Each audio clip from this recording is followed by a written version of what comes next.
Assalamualaikum warahmatullahi wabarakatuh.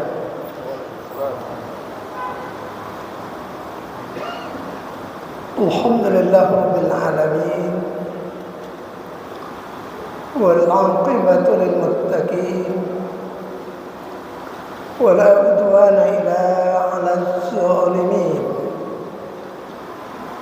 Asyhadu an la ilaha illallah wahdahu la syarika lah wa asyhadu anna Muhammadan abduhu wa rasuluh asrafil anbiya'i wal mursalin.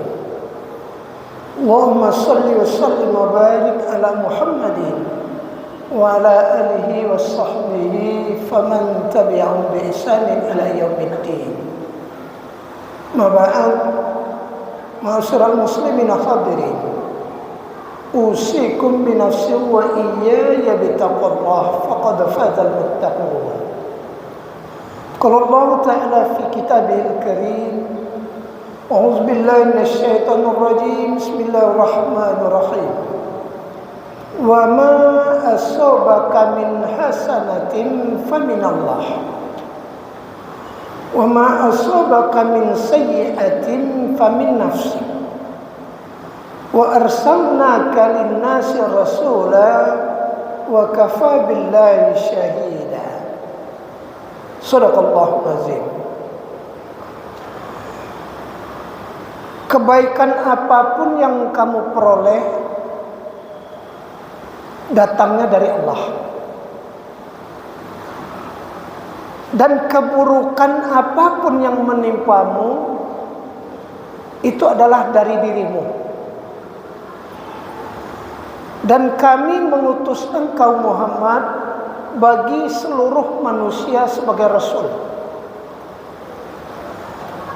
Dan cukuplah Allah yang menjadi saksi. Maha benar Allah firman-Nya surat An-Nisa ayat 79. Bapak-bapak, ibu-ibu, saudara, hadirin jamaah Masjid Taqwa yang dirahmati Allah.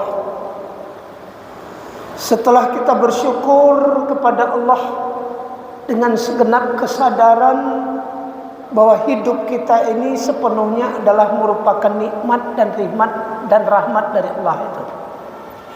Mudah-mudahan dengan bersyukur itu semakin membuat kita untuk dekat dengan Allah Subhanahu wa taala. Kedekatan kita dengan Allah tentu saja ditentukan dengan semakin meningkatnya kualitas ibadah kita maupun kuantitasnya. Kemudian hadirin yang dirahmati Allah, sebagai landasan kajian pada kesempatan ini kita angkat melalui surat An-Nisa ayat 79 yang kita baca tadi. Pada ayat itu Allah tegaskan bahwasanya ma asabaka min hasanatin faminallah. Apa yang kamu peroleh berupa kebajikan itu datangnya dari Allah. Wa ma asabaka min sayyi'atin famin nafsik. Dan apa yang kamu dapatkan berupa keburukan itu adalah dari dirimu. Nah, maka sekarang kita mencoba untuk merenungkan lebih jauh bahwa sebagai sunnatullah hidup kita ini akan selalu berada di antara baik dan buruk, antara nikmat dengan musibah, antara kesuksesan dan kegagalan.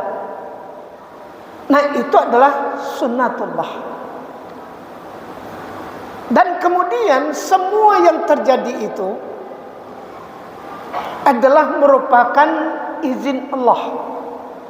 Di mana Allah tegaskan di surat At-Taghabun ayat yang ke-11, kata Allah, ma asaba min musibah illa biiznillah.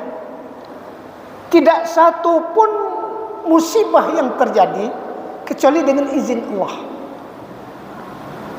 Lalu wa may yu'min billahi yahdi qalbah. Barang siapa yang beriman kepada Allah, Allah akan masukkan hidayah ke dalam hatinya. Nah, apa fungsinya? Kenapa Allah masukkan hidayah itu ke dalam hati orang yang beriman? Karena orang yang beriman akan bisa memilah dan memilih. Nah, apa yang harus bisa dipilah dan dipilih? Mana yang seharusnya dia lakukan dan mana yang tidak dia lakukan. Karena apa yang dinyatakan oleh Allah, kebaikan yang kita terima itu datangnya dari Allah.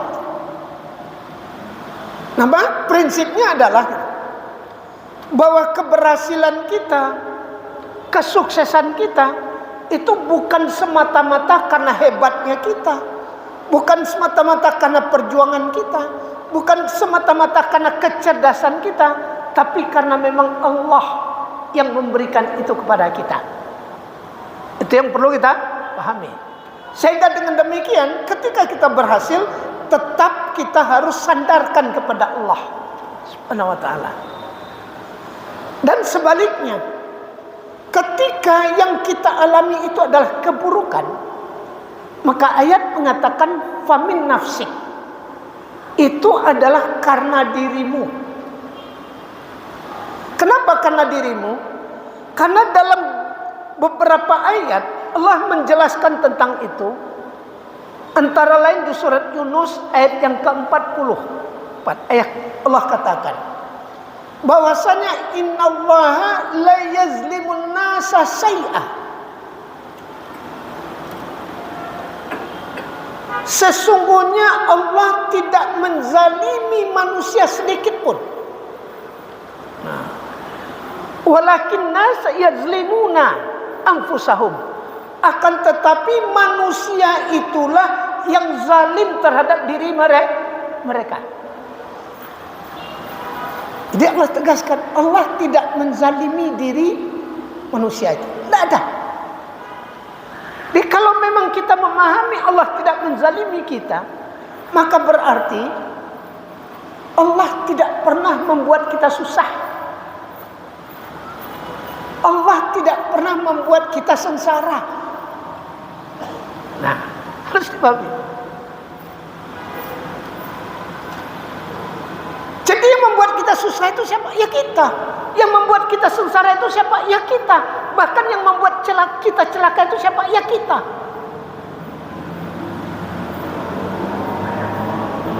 Bahkan sampai kepada persoalan azab pun Allah tegaskan di surat Hud ayat 117. Kata Allah, wa ma kana rabbuka liyuhlikal qura bizulmin wa ahluha muslihun. Dan Tuhanmu tidak mungkin menghancurkan suatu negeri apabila penduduknya masih soleh. Wa asluha muslihun, apabila penduduknya masih soleh, masih baik. Maka berarti mafhum mukhalafahnya apa? Kalau sudah ada bencana, kalau ada musibah dan itu memang kita lihat sebagai sebentuk hal yang luar biasa, maka berarti di situ sudah ada kezaliman. Sudah ada kezaliman. Dan lihat lagi di surat Rum ayat 40. Zaharal fasadu fil barri wal bahri bima kasabat aydin nas. Telah nyata kerusakan di darat, di laut akibat siapa? Tangan manusia. Karena itu hadirin yang dirahmati Allah, maka dengan ayat ini pada dasarnya Allah sebagai pencipta kita, sebetulnya Allah juga memelihara kita melalui apa? Dinul Islam. Din, aturan Islam adalah Islam. Maka di dalam aturan itu ada 3 konsep. Pertama perintah, kedua larangan, ketiga anjuran. Sepanjang yang dilaksanakan yang diperintah, tinggalkan yang dilarang, kemudian pelihara yang dianjurkan, insya Allah kita selamat. Banyak maaf. Assalamualaikum warahmatullahi wabarakatuh.